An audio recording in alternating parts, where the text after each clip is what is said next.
Welcome back. So the git checkout for my code right now is 20. So I just want to show you, I just thought this is fun. This is of course from the Heroes tutorial, but you can actually start setting in timeouts for your promises by doing, so this is the old code where we said return a promise, resolve it directly.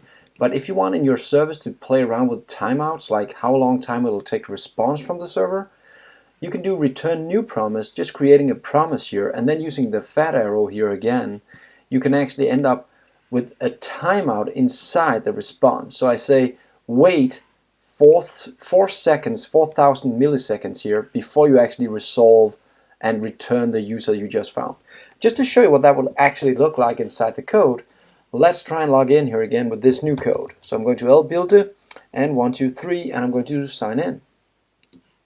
1, 2, 3, 4. There we go, we're logged in. Now, notice a few things here, and we will fix this later because this is kind of annoying. If I was a user and there was a delay of any kind, I would have to sit and wait. Something should happen. The screen should start twirling, a progress bar, something, right? So we have a problem here that we can fix later. This is a good way. I just like it for testing. So play around with that. If you have a list of users that could load for a while, make some kind of dialogue. Do something. Make something so the user knows that it's actually happening for him right now. Because if I don't do that, and I do a 1, 2, 3 here, and I do a sign in, why not? I'll spam this button, and you get so many signs in. Look, ding, ding, ding, ding, ding, and at some point you'll explode. So at least do something, like when I click the sign in, it should at least just hide this guy. Something, right? That's very bad. I also want to just make sure, notice that we just broke the application completely because I kept just firing against it.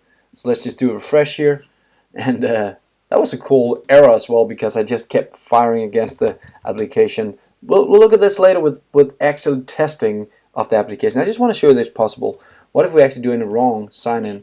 We also right now, let me just try and do it, lbuilder 1, 2, 3, 4. We also get an exception right now.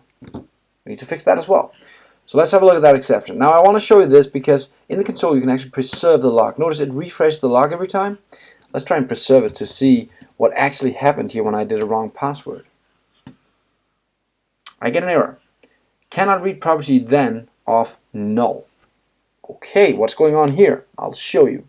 The problem is that we're actually returning a wrong property here. We're saying if we do not get a result, we actually return null. Good thing we caught this one. So to solve this issue, we're actually going to return the, let's just go back to the old setup. I just wanted to show you that you could actually do this. I think it's kind of fun that you can actually play around with it then, with services returning to slow on a REST API, and that makes sense. Of course they'll return slow sometimes. So we're not allowed to return null here, but we're actually allowed to return null inside a promise. That was kind of what we needed here. So now it should be running again. Let's try and look at our application. Let's just try and refresh the page because I just broke everything. I don't want to preserve my log anymore. There we go. Let's try and log in again. lbuilder and a wrong password and see if we're actually back to something that works again. So there was a bug. And we also showed delay. See you in the next lesson where we'll have even more fun with promises and observables. Have fun.